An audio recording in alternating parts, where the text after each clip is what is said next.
राजनीति में कुछ सीटें ऐसी होती हैं जहां लड़ाई आखिरी वोट तक लड़ी जाती है, जहां जीत और हार का फासला बस कुछ ही वोटों का होता है।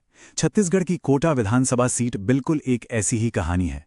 आज का ये विश्लेषण किसी एक नेता या पार्टी के बारे में नहीं है, ये उस पूरे सिस्टम को समझने के बारे में है जो ऐसी कांटे की टक्कर को जन्म देता है। तो आइए कोटा की राजनीतिक नब्ज को समझने की एक कोशिश करते हैं। इस पूरी तस्वीर को समझने के लिए हम 4 पड़ावों से गुजरेंगे। सबसे पहले हम आंकड़ों को देखेंगे कि ये कांटे की टक्कर असल में दिखती कैसी है।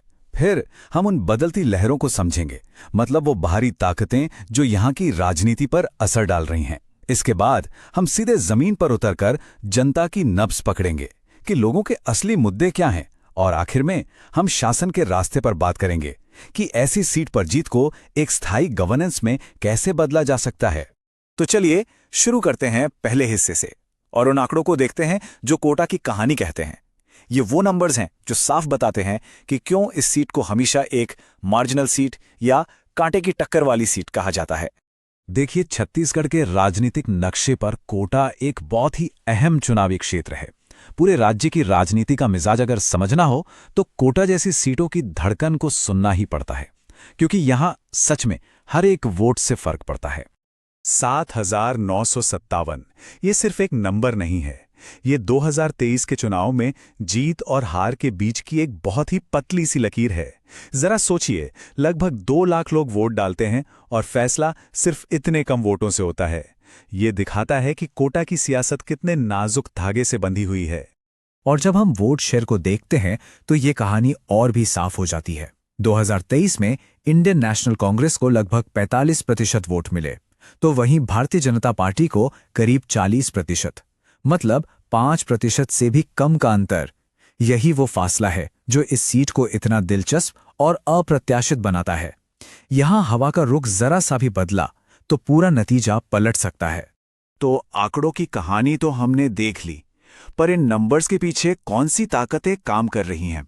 अब हम बात करेंगे बदलती लहरों की, वो बड़ी राजनीतिक हवाएं जो कोटा की जमीन पर सीधा असर डाल रही हैं। यहां एक बहुत बड़ा विरोधाभास है। पूरे छत्तीसगढ़ में बीजेपी की लहर थी और उन्होंने 46.3% वोट लेकर राज्य में सरकार बनाई, लेकिन कोटा के लोगों ने कांग्रेस को चुना।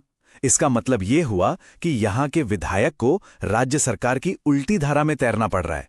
आप सोच सकते हैं, जब राजधानी में आपकी पार्टी विपक्ष में बैठी हो तो अपने क्षेत्र के लिए वादे पूरे करना और विकास के काम करवाना कितना मुश्किल हो जाता है।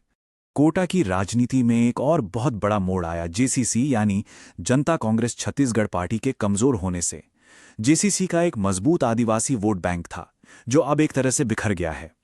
ये बिखरा हुआ वोट बैंक अब एक खुली तिजोरी जैसा है जिसकी चाबी कांग्रेस और बीजेपी दोनों ही ढूंढ रही हैं।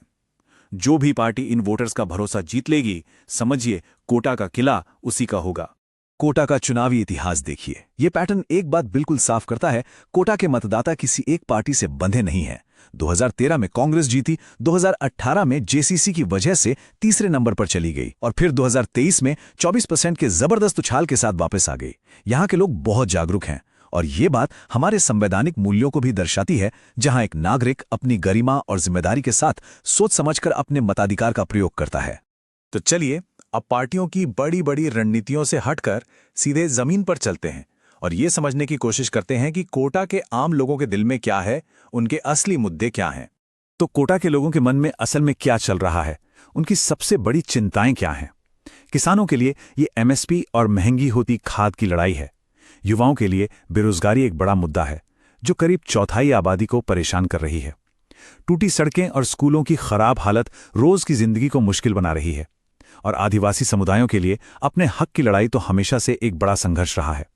और इन सब के ऊपर सरकारी दफ्तरों का भ्रष्टाचार जो लोगों के भरोसे को तोड़ता है।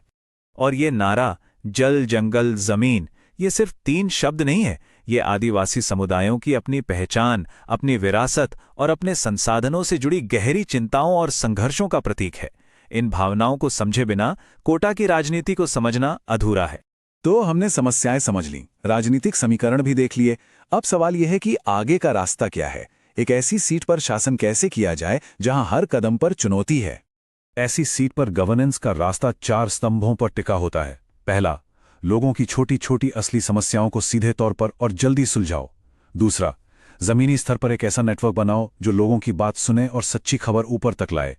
यहीं पर भारत का डीपीडीपी फ्रेमवर्क भी अहम हो जाता है, जो ये सुनिश्चित करता है कि लोगों की जानकारी उनकी सहमति से ली जाए और उनकी प्राइवेसी का सम्मान हो। तीसरा, आपका संदेश हवा हवाई ना हो, वो लोगों की अपनी भाषा और उनकी सच्चाइयों से जुड़ा हो। और चौथा, सीमित संसाधनों का इस्तेमाल उन कामों में हो जिनसे सबसे ज्यादा लोगों को सबसे ज्यादा फायदा मिले।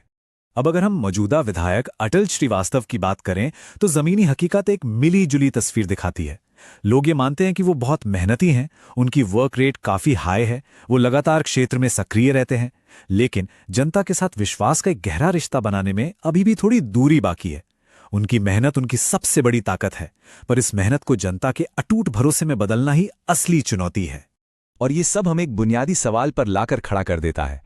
कोटा जैसी जागरूक और अस्थिर सीट पर क्या किसी नेता का लगातार जमीनी काम और लोगों से सीधा जुड़ाव बड़ी बड़ी राष्ट्रीय लहरों पर भारी पड़ सकता है? इस सवाल का जवाब ही कोटा का और शायद भारत की राजनीति का भविष्य तय करेगा। अगर आप एक जन केंद्रित नेता बनना चाहते हैं और अपने निर्वाचन क्षेत्र का उत्थान करना चाहते हैं तो blueprintstrategies.ai से mgr@blueprintstrategies.ai पर संपर्क करें या 08042041602 पर कॉल करें। Purpose beyond politics.